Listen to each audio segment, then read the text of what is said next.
To get started with Chronicles, you will need to build your army of miniatures. You will also need the model cards for each model in your army, as well as your faction card. And lastly, you'll need a way to measure. Chronicles plays over a series of 6 game turns. Each game turn is made up of 7 phases. Over the next few minutes, we are going to walk you through the phases of one game turn. The phases of the game are upkeep, movement, special, shoot, charge run, attack, and resolve. So let's get started. The game turn starts with the upkeep phase. The first thing you'll do in the upkeep phase is roll to determine who has the initiative. Both players roll 3 black dice. The player who gets the most exclamation marks wins the roll and can choose to have the initiative or pass it to the other player. Then, both players will draw command cards till they have 3 in their hand. The Arcland player won the roll-off and chose to act first in each phase. To begin moving, he will look at the model card corresponding to each model. The number next to the running man icon is the total number of inches that model can move. He will now use a measuring tool to move all of Arcland's models. When the Arcland player has finished, the Tribes player will then move all of his models in the same way.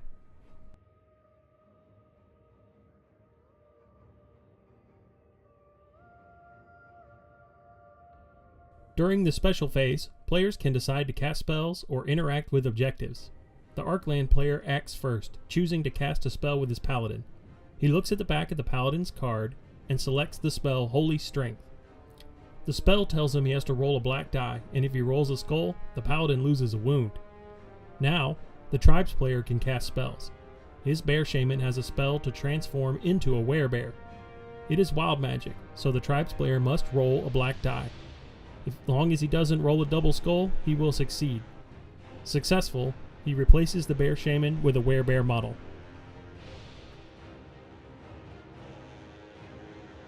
In the shooting phase, both players can launch any of their shooting attacks. The Arcland player has some models with shooting attacks, his Warriors of the Realm.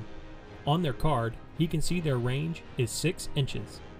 He checks the range of the attack from the model he wants to shoot with to a target model, forming a shooting dynamic unit formation, or DUF. The Arcland player rolls 1 yellow die and gets a sword. The target model is in range and forms a target DUF with all friendly models within 3 inches of it.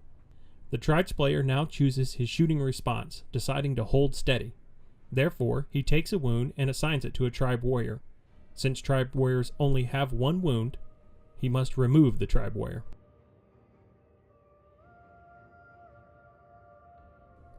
In the charge run phase, both players move their models, just like in the movement phase. The Arcland player again moves first, as he has the initiative. Then, the Tribes player will move all of his models. Only models which end in base-to-base contact are considered to have charged.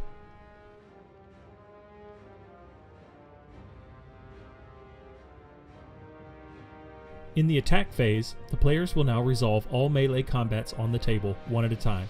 Melee combats break out anywhere 2 enemy models are in base-to-base contact.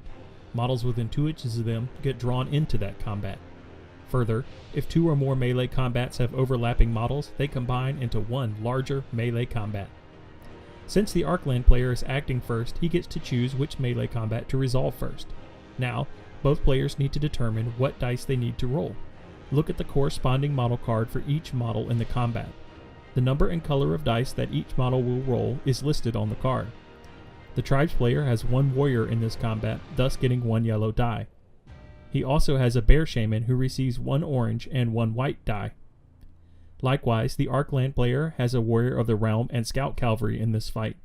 Therefore, he receives 2 yellow dice for the warrior of the realm and 3 for the scout cavalry, since it is also using its warhorse rule.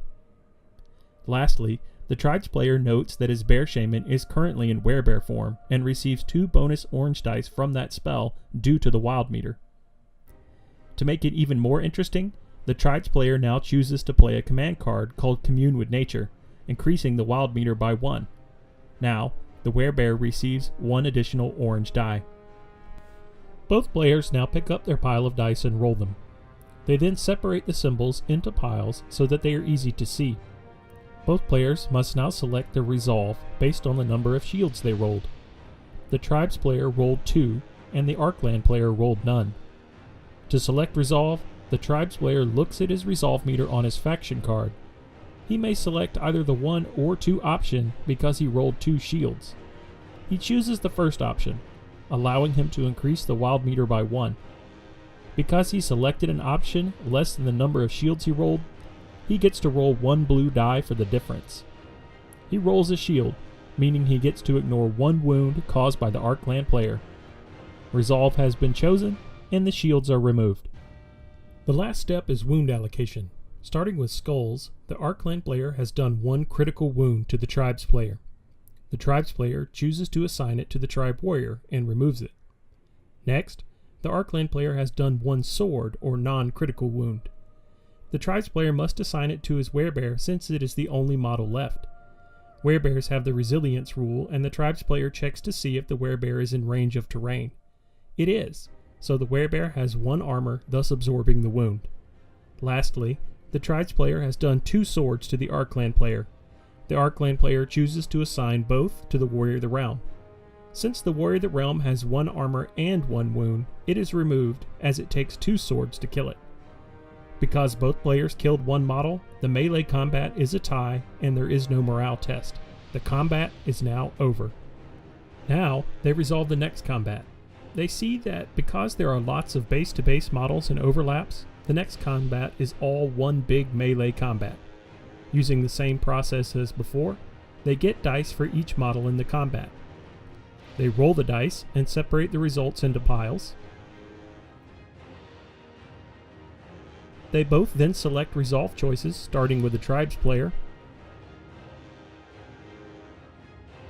And finally, they perform wound allocation, removing models as they are killed. The tribe's player has lost this combat, and so must roll for morale. He passes his test. All combats are now resolved, and the attack phase ends. The resolve phase is the last phase of the turn. Here, you will perform tasks such as tallying score for the battle scenario or other special rules, such as the tribe's player rolling to resolve feral forces. The game turn is now over. Thanks for watching. This has been a basic gameplay video of Chronicles. There are other areas to discover in the game, including reserve mechanics, majority rules, terrain rules, and so much more. Chronicles offers deep movement-based tactics, utilizes a dynamic unit formation system for great flexibility, and custom dice to remove math and charts.